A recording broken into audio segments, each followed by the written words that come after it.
السلام علیکم، امید ہے سب خیریت سے ہوں گے، خوش باش ہوں گے اور ایمان کی بہترین حالت میں ہوں گے۔ جی جناب، تو جانیں ادا کی 5 ایک ساتھ اب تک آپ نے سنی، امید ہے آپ کو اچھی لگی ہوگی۔ ہم حاضر ہیں قسط نمبر 6 کے ساتھ، تو بنا وقت ضائع کیے قسط نمبر 6 کی شروعات کرتے ہیں۔ عزو، اس کی یونیورسٹی کے باہر گاڑی روک کر دارم نے اسے پکارا۔ وہ سوالیہ نظروں سے اسے دیکھنے لگی۔ خیال رکھنا اپنا، اس کے پھولے گال سہلاتا وہ فکر مندی سے بولا۔ کل کی اس کی حالت کے بعد اس کی فکر میں مزید اضافہ ہو گیا تھا۔ وہ مسکرا کر اس بات میں سر ہلا گئی۔ دارم کے جانے کے بعد وہ کندھے پر بیگ لٹکائے کل کے ہوئے واقعے کو سوچتی اپنے ڈپارٹمنٹ کی جانب بڑھ رہی تھی۔ یونیورسٹی کے باہر پارکنگ بہت بڑی تھی، وہ سڑک کے بیچوں بیچ لاپرواہ سی چل رہی تھی۔ کافی دیر سے اس کے انتظار میں پارکنگ میں کھڑے نو کی نظر اس پر گئی اور پھر کچھ دوری سے نظر آتی تیز رفتار گاڑی پر۔ اگلے ہی پل وہ تیزی سے بھاگا تھا، جتنا تیز وہ بھاگ سکتا تھا۔ اس نے ایک جھٹکے سے اسے اپنی جانب کھینچا۔ وہ چیختی ہوئی اس کے سینے سے آ لگی۔ اگلے ہی لمحے ایک تیز رفتار گاڑی پوری رفتار سے ان کے بالکل قریب سے گزری تھی۔ نتیجتاً بارش کی وجہ سے جمع ہوا پانی نور ارسلان کو بھگا گیا تھا۔ وہ پھٹی پھٹی آنکھوں سے گاڑی کی جانب دیکھ رہی تھی۔ اگر نور ارسلان بروقت اسے اپنی جانب نہیں کھینچ لیتا تو وہ گاڑی اسے کچل کر جا چکی ہوتی۔ اس نے حیران نظروں سے نور کی جانب دیکھا۔ اگلے ہی لمحے اس کے لبوں پر مسکراہٹ بکھری اور دیکھتے دیکھتے مسکراہٹ کہکہے میں بدل گئی۔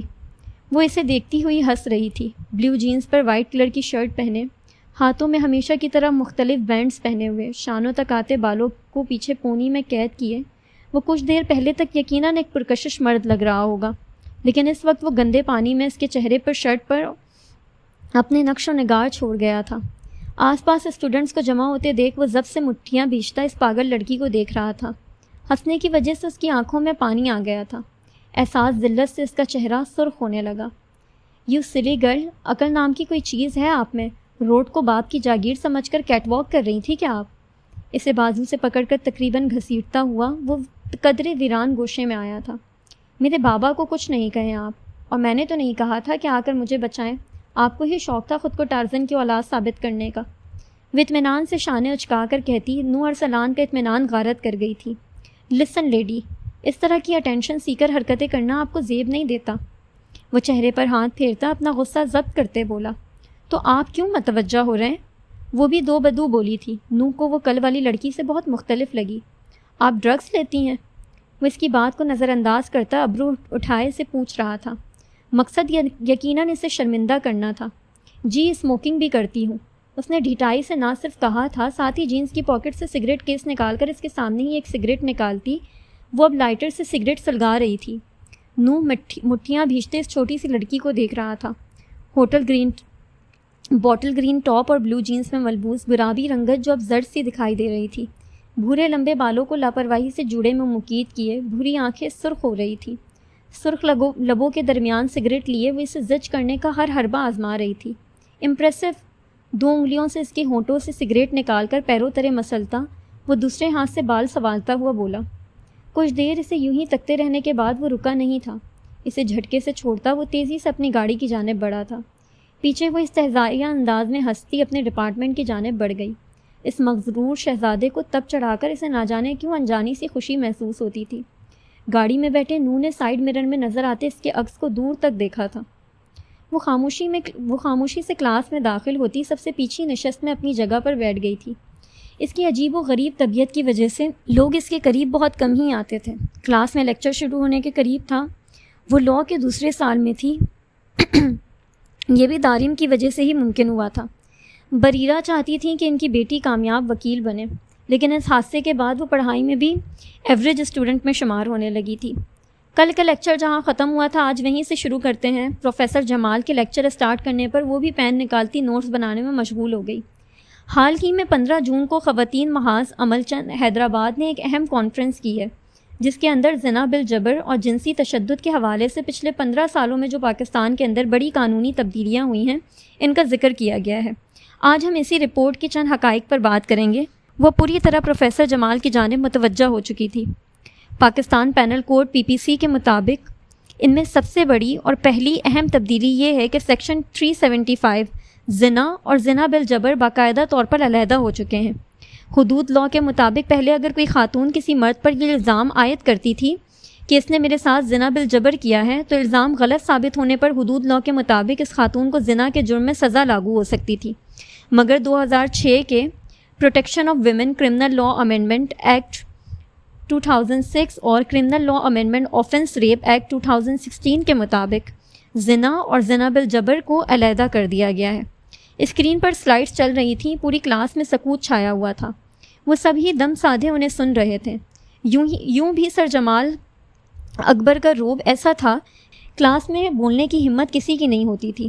دوسری تبدیلی یہ کہ اگر کوئی انویسٹیگیشن آفیسر زنا یا جنسی تشدد میں کہیں کوئی رکاوٹ پیدا کرے تو اسے 3 سال تک سزا دی جا سکتی ہے، سیکشن 166(2) پاکستان پینل کوڈ کے مطابق۔ عزو نے تیزی سے دوسرا پوائنٹ بھی نوٹ ڈاؤن کیا تھا۔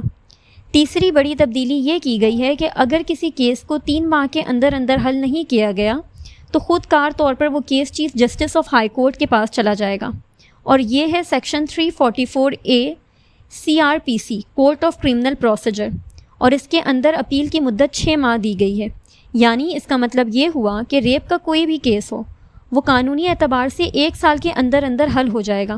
وہ بغور پروفیسر کا ہر ایک پوائنٹ سن رہی تھی، بلکہ نوٹ ڈاؤن بھی کر رہی تھی۔ کچھ دیر پہلے جس کے چہرے پر بیزاری تھی وہ اب ختم ہو چکی تھی۔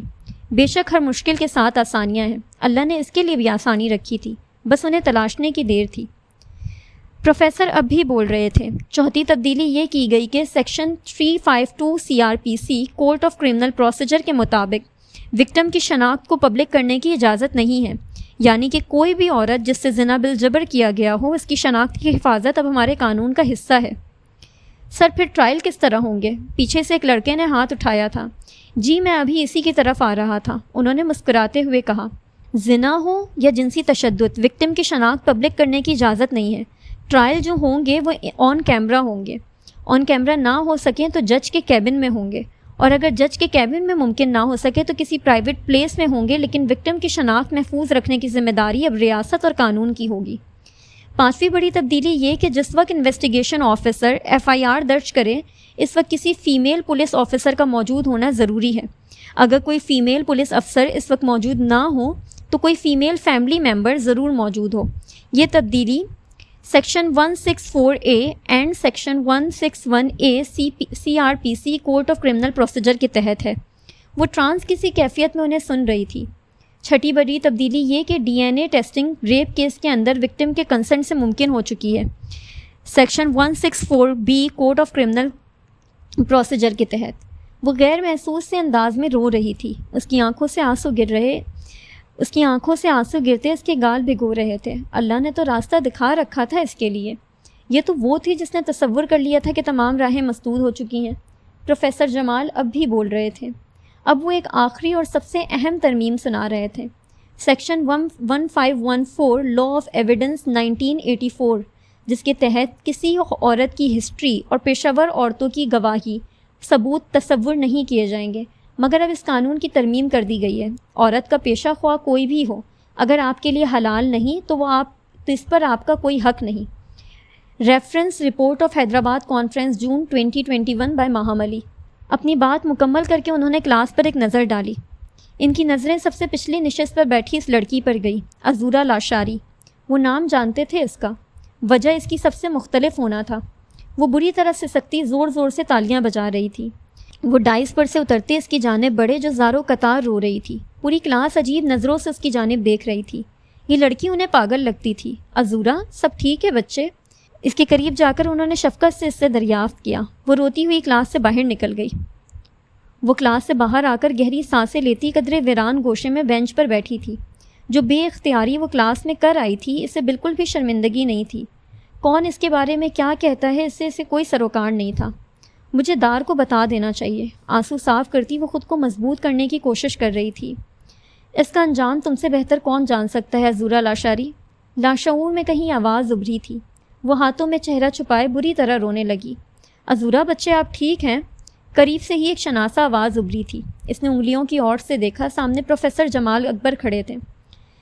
ان کے چہرے پر کئی سوال تھے جن کے جواب دینے کی پوزیشن میں وہ نہیں تھی۔ وہ لرزتے ہاتھوں سے آنسو صاف کر رہی تھی، جو جھڑنے کی صورت واپس ویسی جاری ہو جا رہے تھے۔ انہوں نے اسے رونے سے منع نہیں کیا۔ وہ خاموشی سے اس سے کچھ دوری پر بیٹھے اس کے آنسو تھمنے کا انتظار کرنے لگے۔ رو لینا، ڈر جانا، خوفزدہ ہو جانا ہر مشکل کا حل نہیں ہے بچے۔ آپ جس بھی مشکل میں ہیں اس کا ممکن حل ڈھونڈنے کی کوشش کریں۔ وہ اس کی جانب نہیں دیکھ رہے تھے، کسی گہری سوچ میں تھے۔ منفرد سی یہ لڑکی انہیں متوجہ کرنے کے ساتھ ساتھ کسی کی یاد دلا گئی تھی۔ اور اگر کوئی ممکن حل نظر نہیں آ رہا ہو تو پھر کیا کروں؟ وہ گھاس کو پیروں سے کھرچتی دھیرے سے بولی۔ ایسا تو ممکن ہی نہیں کہ کسی چیز کا کوئی حل نہ ہو۔ آپ جانتی ہیں نا، اللہ ہمیں ویسے ہی دیتا ہے جیسا ہم اس سے گمان کرتے ہیں۔ آپ نے یقین کر لیا ہے کہ آپ کی پریشانی کا کوئی حل نہیں ہے اور کوئی بات نہیں۔ اس کے تاثرات کو دیکھتے ان کے دل نے شدت سے خواہش کی تھی کہ جیسا وہ سوچ رہے ہیں ویسا نہ ہو، مگر ہر خواہش پوری ہونے کے لیے کہاں ہوتی ہے۔ اس کے لبوں پر مرہم سی مسکراہٹ بکھری تھی۔ وہ اسے پرسکون ہوتے دیکھ کر خود بھی مسکرا اٹھے۔ انہوں نے اس سے کوئی سوال نہیں کیا تھا، وہ جانتے تھے وہ انہیں خود بتائے گی، ہر بات بتائے گی۔ مجھے دیر ہو رہی ہے پروفیسر، اس نے ان کا شکریہ ادا نہیں کیا تھا۔ شاید وہ ان بنیادی اخلاقیات سے واقف ہی نہیں تھی۔ ان کی نظروں سے اس کا اوجھل ہونے تک اس کا پیچھا کیا۔ میری دعا ہے کہ اس کی زندگی میں کچھ ویسا نہ ہوا ہو جو ہمارے ساتھ ہوا ہے لیلا۔ دور جاتی عزورہ کو دیکھتے وہ زیر لب بڑبڑائے تھے۔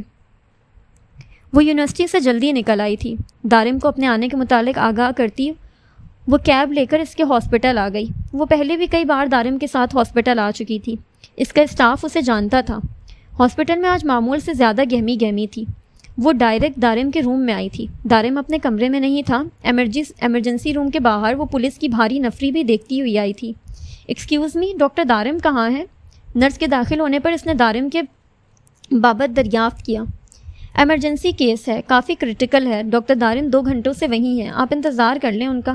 نرس اسے پہچانتی تھی۔ عجلت میں اسے دارم سے متعلق اطلاع دیتی وہ کچھ چیزیں لے کر کمرے سے نکل گئی۔ وہ سر ہلاتی دارم کا لیپ ٹاپ لے کر سائڈ پر رکھے صوفے پر بیٹھ گئی۔ ابھی اسے بیٹھے کچھ ہی دیر ہوئی تھی جب باہر کے شور کی آواز پر اس نے حیرانگی سے ارد گرد دیکھا۔ شور کی آواز سامنے وارڈ سے آ رہی تھی جس میں ابھی کچھ دیر پہلے ہی پیشنٹ کو شفٹ کیا گیا تھا۔ وہ سر جھٹکتی دوبارہ لیپ ٹاپ پر مشغول ہونے لگی، مگر وہ شور بڑھتے ہی جا رہا تھا۔ وہ شاید کسی لڑکی کی رونے کی آواز تھی۔ اس کے قدم نہ چاہتے ہوئے بھی اس کمرے کی جانب بڑھنے لگے۔ وہ آہستگی سے دروازہ کھولتی اندر داخل ہوئی۔ سامنے کا منظر دیکھ کر اس کا وجود شل ہونے لگا۔ وہ 17-18 سال کی بچی تھی جس کی حالت اس کے ساتھ ہوئے ظلم کی چیخ چیخ کر بیان کر رہی تھی۔ نری زندہ کیوں بچ گئی؟ اس سب کے بعد بچ کیوں گئی؟ وہ چیخوں کی آواز اس کی ماں کی تھی جو اب بھی اس کے سرہانے بیٹھی سینہ پیٹتی بین کر رہی تھی۔ آپ انہیں مار دیو ڈاکٹر سائیں، آپ اسے مار دیں ڈاکٹر صاحب۔ وہ عورت روتی ہوئی مسلسل گردان کر رہی تھی۔ دارم کے ساتھ ایک فیمیل ڈاکٹر کھڑی تھی جو نرمی سے اس بچی سے سوالات کر رہی تھی جس کی نظریں چھت پر ٹکی تھیں۔ وہ زندہ نہیں تھی۔ عزورہ سے بہتر کون جان سکتا تھا کہ اب وہ زندہ رہی بھی نہیں تھی۔ وہ زندہ تو رہی نہیں، آپ پھر کس کو مارنے کی بات کر رہی ہیں؟ اس سے مزید برداشت نہیں ہوا تھا، وہ طیش میں آنے لگی تو اس عورت کو شانے سے تھامتی وہ افسوس سے بولی، عزو تم کب آئی بیٹا؟ تم یہاں کیوں آئی ہو؟ یہ پولیس کیس ہے، تم روم میں جاؤ، میں آتا ہوں کچھ دیر میں۔ دارم تو اسے یہاں دیکھ کر ہی حیران ہو گیا تھا۔ نہیں دار، یہ اس معصوم کو مارنے کی بات کر رہی ہیں، انہیں بتاؤ کہ زندہ تو یہ رہی نہیں۔ جب بھیڑیے جسم بھنبور کر کھا جائیں، روح داغدار کر جائیں تو محض چلتی سانسوں کو زندگی کا نام تو نہیں دے سکتے نا دار۔ انہیں بتاؤ کہ وہ تو اسی وقت مر گئی ہوگی۔ یہ تو ماں ہے نا دار، یہ کیسے اس بچی کے لیے، کیسے؟ اس کی حلق میں آنسوؤں کا گولا پھنس رہا تھا۔ وہ دارم کی گرفت میں مچلتی روتی ہوئی بول رہی تھی۔ اسے یقین ہی نہیں آ رہا تھا کہ اس بچی کی ماں یہ سب کہہ رہی ہے۔ مائیں کیا ایسی ہوتی ہیں؟ عزو بیٹا میں کہہ رہا ہوں نا، تم جاؤ یہاں سے۔ نرس کو اشارہ کرتے اس نے آنکھوں ہی آنکھوں میں اس سے التجا کی تھی۔ وہ ایک نظر بیڈ پر پڑی اس بچی پر ڈال کر کمرے سے نکل گئی۔ ہم غریب لوگ ہیں صاحب، ہمارے سر پر تو 4 لڑکیاں اور ہیں، اس کے بعد ان کی زندگی بھی تنگ ہو جائے گی۔ باہر جاتے ہوئے سے اس لڑکی کی ماں کی آواز آئی تھی۔ وہ لرزتے قدموں کے ساتھ دارم کے کمرے میں آئی۔ صوفے پر گرنے کسی انداز میں گرتی وہ اس کی پشت سے ٹیک لگاتی آنکھیں موند گئیں۔ آنسو تواتر سے اس کی آنکھوں سے گرتے بالوں میں جذب ہو رہے تھے۔ ایسے کیسے؟ وہ بچی، اتنی چھوٹی بچی، اس کے ساتھ؟ اس کی آواز سرگوشی سے زیادہ بلند نہیں تھی۔ وہ اس بچی کی تکلیف خود پر محسوس کر رہی تھی۔ اس کے ساتھ دارم کی کولیگ ڈاکٹر رمشا بھی اسی وقت اندر آ گئی تھی۔ ڈاکٹر رمشا دارم کی اچھی دوست تھی۔ عزورہ دارم کو جتنی عزیز تھی اس کا سارا حلقہ احباب واقف تھا۔ یہی وجہ تھی کہ انہیں بھی وہ اتنی ہی عزیز تھی جتنی کہ دارم کو۔ اس کی گردن کی ہڈی ٹوٹ گئی ہے، تکلیف کی وجہ سے اس نے اپنے دانتوں سے ہی اپنی زبان کاٹ لی ہے۔ اس کی جانب دیکھتے وہ یوں بول رہی تھی جیسے کوئی خبر سنا رہی ہوں۔ ایسے کیسز یہاں روز آتے ہیں عزورہ، ان لڑکیوں کا شاید مقدر ہی یہی ہوتا ہے. ان میں سے کوئی بھی کیس کبھی رپورٹ نہیں ہوگا. پولیس کی جو بھاری نفری تم نے باہر دیکھی ہے نا، تمہیں کیا لگتا ہے وہ اس بچی کا بیان لینے آئے ہیں؟ نرمی سے اس کے آنسو صاف کرتی وہ اس سے پوچھ رہی تھی. اس نے سوالیہ نظروں سے اپنی جانب دیکھتے پا کر ان کے لبوں پر تلخ مسکراہٹ ابھری. وہ یہاں اس لیے موجود ہیں تاکہ وہ بچی ہوش میں آنے پر سچ نہ بول دے. وہ یہاں اس معصوم کی حفاظت کے لیے نہیں بلکہ ان درندوں کی حفاظت کے لیے موجود ہیں. عزورہ، کتنی تلخ حقیقت تھی جسے وہ مسکراتے ہوئے بیان کر رہی تھی. تم جانتی ہو وہ اپنے گھر کی سب سے بڑی بیٹی ہے. شہر آ کر پڑھنے کا شوق تھا اسے. یہاں میڈیکل کالج میں اسٹوڈنٹ تھی. اس سے چھوٹی اس کی 4 بہنیں اور ہیں جو شاید اب اسکول کی بھی شکل نہ دیکھ سکیں. ان 4 بیٹیوں کی حفاظت، ان کی زندگی کے لیے اس کے ماں باپ اپنی اس بیٹی کی قربانی دے چکے ہیں. اگر کیس رپورٹ ہوا تو وہ 4 بچیاں بھی خطرے میں پڑ جائیں گی. یہ جسم کے بھوکے درندے ہیں عزورہ، انہیں عورت کی عمر سے کوئی سروکار نہیں. ان کی اپنی آنکھوں میں بھی آنسو تھے، جبکہ عزورہ کے دماغ میں تو کچھ اور ہی چل رہا تھا. رمشا وہ ہوش میں آ رہی ہے، پلیز آپ آ جائیں. اسپیکر پر دارم کی آواز پر ڈاکٹر رمشا اٹھ کھڑی ہوئی. دارم اصفہان کسی بھی صورت اکیلے کسی عورت کے وارڈ میں موجود نہیں ہوتا تھا. ہر حال میں اس کے ساتھ کوئی فیمیل اسٹاف موجود ہوتا تھا. اکثر ڈاکٹر رمشا ہی اس کے ساتھ موجود ہوتی تھی. ان کی دوستی کی وجہ بھی یہی تھی. ان کے جانے کے بعد وہ ایک بار پھر صوفے سے سر ٹکا کر آنکھیں موند گئی. وہ تو کوئی اور ہی قانون پڑھ رہی تھی، اور یہاں تو کسی اور ہی قانون کا راج تھا. اسے معاشرے کے اس کریے چہرے سے گھن آ رہی تھی. کتنی پستی میں گرتا جا رہا تھا یہ نام نہاد ترقی پذیر معاشرہ. اس کے ذہن میں کے پردے پر بار بار اس بچی کا مسخ ہوتا چہرہ نظر آ رہا تھا. اس کی خالی خشک آنکھیں اس کی نظروں سے اوجھل نہیں ہو پا رہی تھی. دارم 2 گھنٹے بعد کمرے میں داخل ہوا تو وہ اسی پوزیشن میں بیٹھی ہوئی تھی. عزو، وہ نرمی سے اسے پکارتے اس کی جانب آیا. عزو میرا بیٹا، گھر چلو، شام ہونے کو ہے. اس کے بالوں میں انگلیاں پھرتے ہوئے نرمی سے بولا. پاس کھڑی ڈاکٹر رمشا مسکرا اٹھی. ایک عرصے سے وہ دارم کو اپنی عزو کے لیے اسی طرح دیکھ بھال کرتے دیکھتی آئی تھی. وہ بچی دار، اس نے دھیرے سے کہا. انڈر آبزرویشن ہے، اتنی جلدی یہ زخم نہیں بھرتے میری جان. جواب دارم کی بجائے رمشا نے دیا تھا. یہ زخم کبھی نہیں بھرتے. اس کی آواز میں کرچیوں سی چبھن تھی. یہ بہت عام ہوتا جا رہا ہے عزورہ. ہمارا معاشرہ اپنے ساتھ ہوئے ظلم کو تسلیم کر رہا ہے. روزانہ کی بنیاد پر ہوتے ہیں یہ ریپ کیسز، اور ہم اسے ایک عام حقیقت کی طرح تسلیم کرتے جا رہے ہیں. نہیں ہے یہ عام بات. دارم کی آواز غیر محسوس انداز میں تیز ہو گئی تھی. عزورہ نے سہم کر اس کی جانب دیکھا. رمشا کو بھی اپنی بات غلط ہونے کا احساس ہوا تھا. دارم اس معاملے میں کس قدر سینسٹیو تھا وہ جانتی تھی. کسی لڑکی کی عزت کو رون دینا، اس کی خواہشات کا گلا گھونٹ دینا، اسے زندہ رہنے کے قابل نہ چھوڑنا عام بات نہیں ہے مس رمشا خالد. یہ بہت بڑی بات ہے. یہ معاشرہ اسے عام بات بنا رہا ہے. یہ عام بات ہے نہیں. روز کے یہ ریپ کیسز بہت بڑی بات ہے. سننے میں تکلیف ہو رہی تھی لیکن غلط نہیں کہہ رہی تھی وہ عورت کہ اسے مار دو. جو زندگی اب وہ بچی جیے گی اس سے لاکھ درجے بہتر ہے کہ اسے موت آ جائے. اور یہ میں اسے دعا دے رہا ہوں کیونکہ آپ کا یہ معاشرہ اسے زندہ رہنے کا حق ہی چھین چکا ہے، بلکہ اسے اتنی آسانی سے مرنے بھی نہیں دے گا. وہ عزورہ کا ہاتھ تھام کر کھڑا کرتا گاڑی کی چابی اٹھا کر تیزی سے نکلتا چلا گیا. اپنے پیچھے اس نے دروازہ اتنی زور سے بند کیا کہ رمشا نے دہل کر اپنی دل پر ہاتھ رکھا. دارم ہمیشہ کی طرح آج بھی غصے میں تھا. ہمیشہ کی طرح اس کی پوری کوشش کے باوجود آج بھی کیس رپورٹ نہیں ہوا تھا. اس بچی کے گھر والے FIR درج کروانے پر راضی ہی نہیں ہوئے تھے. شام کے وقت وہ دونوں گھر آئے تو غیر معمولی طور پر گھر پہ کافی رونق تھی. دارم نے اشنبے سے گھر کے باہر بڑی گاڑیوں کی قطار کو دیکھا.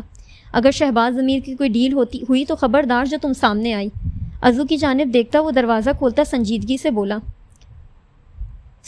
سے بولتا انداز وارن کرتا ہوا تھا. وہ تو ابھی تک اس واقعے کے زیر اثر تھی. خاموشی سے اسبات میں سر ہلا گئی. عزورہ کو کمرے میں پہنچنے کے بعد وہ ڈرائنگ روم میں آیا جہاں 2 خوشگپیوں میں دوران کھانا کھایا جا رہا تھا. دارم نے ایک نگاہ پورے کمرے پر ڈالی. 2 خوش شکل ماڈرن سی دکھنے والی خواتین کے درمیان عمل بیٹھی شہباز کے ساتھ ایک نفیس سی طبیعت کے اس کے ہی ہم عمر شخص بیٹھے تھے. وہ انہیں جانتا تھا. وہ شہر کے نامور شخصیت تھے. دارم آ گئے ہاسپٹل سے. یہ دارم ہے، میرا بھتیجا، میرا بیٹا ہی ہے یہ. رمیسا نے پرجوش انداز میں اس کا تعارف کروایا تھا.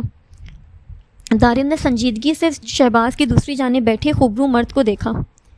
وہ 27-28 سالہ خوش شکل مرد تھا جو کافی دلچسپی سے عمل کا جائزہ لے رہا تھا. اور یہ خاور صاحب ہیں. ان کے بیٹے سفیان عمل کے یونی فیلو ہیں. عمل کے رشتے کے لیے تشریف لائے ہیں یہ. رمیسا کی بات پر عمل نے سختی سے آنکھیں میچیں. وہ ایک سلگتی نظر سامنے بیٹھے سفیان پر ڈال کر عمل کے برابر میں ہی بیٹھ گیا. نہ جانے کیوں مگر عمل کا ان سب کے درمیان یوں بیٹھنا اسے اچھا نہیں لگا تھا۔ عمل نے بے چارگی سے اس کی جانب دیکھا۔ اس کے کلون کی خوشبو اس قدر قریب سے آتی اسے مشکل میں ڈال رہی تھی۔ وہ آج پہلی بار یوں اس کے قریب بیٹھا تھا، اور بیٹھا بھی کب تھا۔ تو آپ دونوں یونی فیلوز ہیں؟ اس کے لہجے کی تپش عمل بخوبی محسوس کر رہی تھی۔ جی میں عمل کا سینئر ہوں، سفیان نے کافی دوستانہ انداز میں کہا۔ ہنکارا بھرتے اس نے ایک بار پھر عمل کی جانب دیکھا۔ نہ جانے کیوں لیکن عمل کو اس کی آنکھوں میں شکوے نظر آنے لگے۔ کافی اچھی انڈرسٹینڈنگ لگتی ہے آپ لوگوں کی۔ اس کا انداز بہت کچھ جتاتا ہوا تھا۔ کاش ایسا ہوتا، مگر انہوں نے اپنا نام تک نہیں بتایا تھا مجھے۔ وہ تو شہباز انکل کو ان کے ساتھ دیکھ کر مجھے پتہ لگا کہ یہ شہباز انکل کی بیٹی ہیں، تو بس ہم حاضر ہو گئے آج اپنی فریاد لے کر۔ اس کی گفتگو سے دارم کو بہت زندہ دل لڑکا لگا تھا وہ، لیکن دل نہ جانے کیوں اس زندہ دل لڑکے کو زندہ دفنانے کے در پہ تھا۔ چلے پھر آپ لوگ انجوائے کریں، مجھے صبح ہاسپٹل جانا ہے، میں جلدی سوتا ہوں، سنجیدگی سے کہتا وہ اٹھ کھڑا ہوا۔ عمل نے ایک نگاہ اٹھا کر اس کی جانب دیکھا۔ اس کی آنکھوں میں آنسو دیکھ کر سب سمجھتے ہوئے بھی بے خبر بنتے اس نے ابرو اچکا کر سوالیہ نظروں سے اس کی جانب دیکھا، جیسے پوچھنا چاہ رہا ہو کہ اس کے بعد کیا رہتا ہے۔ خاور صاحب سے ملتا وہ اپنے کمرے کے بجائے لان میں آ گیا۔ دل نہ جانے کیوں خالی خالی سے لگ رہا تھا۔ جس لڑکی کی آنکھوں میں بچپن سے اپنے لیے پسندیدگی دیکھتا آیا تھا، آج اسی لڑکی کے لیے دوسرے شخص کی آنکھوں میں محبت اس سے برداشت نہیں ہو رہی تھی۔ وہ یہ بات تسلیم کرنا ہی نہیں چاہتا تھا، لیکن عمل شہباز کا عکس کسی دوسرے مرد کی آنکھوں میں دیکھنا اسے جلتی بھٹی میں ڈال گیا تھا۔ دونوں ہاتھ جیب میں ڈالے وہ لان کی گھاس پر ننگے پاؤں چل رہا تھا۔ اس گھاس کی نمی اسے اپنے اندر ٹھنڈک پیدا نہیں کر پا رہی تھی۔ آپ سوئے نہیں؟ اس کی نرم آواز پر دارم نے رخ موڑ کر دیکھا۔ اس کے جوتوں کے ساتھ اپنی سلیپرز اتارے ہوئے اس کے ساتھ ہی ننگے پاؤں گھاس پر کھڑی تھی۔ دارم کی نظروں سے اس کا یہ عمل مخفی نہیں رہا تھا۔ یہ لڑکی اپنے ہر عمل سے واضح کرتی تھی کہ وہ اس کی ساتھ کی خواہاں ہے۔ کیوں چلے گئے آپ کے مہمان؟ او سوری، آپ کے خواہش مند۔ اس کے لہجے کی سلگن سامنے کھڑی نازک سی لڑکی کے جذبات بھی راغ کر گئی تھی۔ دارم میں انہیں جانتی بھی نہیں ہوں، وہ بابا کی وجہ سے آئے تھے۔ وہ خود بھی نہیں جانتی تھی کہ وہ اسے صفائی کیوں دے رہی ہے۔ خاندان اچھا ہے، خوش رہیں گی آپ، لڑکا بھی کافی اچھا ہے، اس کی آنکھوں میں محبت ہے آپ کے لیے۔ وہ سفاکیت کی حد کر گیا تھا۔ وہ بپری شیرنی کی مانند اس کے سامنے آئی۔ آدھے گھنٹے کی ملاقات میں اس کی آنکھوں میں محبت دیکھ لی آپ نے، اور میری محبت نظر نہیں آئی آپ کو؟ میں کسی اور کے ساتھ کا تصور بھی نہیں کر سکتی دارم۔ آپ کیوں نہیں سمجھ رہے؟ آپ کو میری محبت کیوں نظر نہیں آتی؟ وہ دردناک سی روتی ہوئی شخص کے سامنے سب کچھ ہار رہی تھی۔ اس کی محبت میں عمل شہباز نے اپنی عزت نفس اس پر وار دی تھی، جس کی محبت سے صدا سے انکاری تھا۔ دارم میں جان لے لوں گی اپنی کسی اور کے نام ہونے سے پہلے۔ وہ اپنے ہوش میں نہیں لگ رہی تھی۔ سبز رنگ کے فینسی لباس میں ملبوس اس کے ناک حد سے زیادہ سرخ ہو رہی تھی۔ بھیگی پلکیں، لرزتے لب کسی کا بھی ایمان ڈگمگا سکتے تھے۔ سامنے کھڑے دارم اصفہان موجود تھا، جس پر اس کے آنسوؤں کا اثر تھا نہ اس کی گریہ زاری کا۔ اگر آپ نے موم یا شہباز صاحب میں سے کسی کے سامنے بھی میرا نام لیا تو آپ کا یہ شوق میں اپنے ہاتھوں سے پورا کر دوں گا۔ اسے شانوں سے جکڑے ہوئے اس کی آنکھوں میں آنکھیں گاڑے بولا تھا۔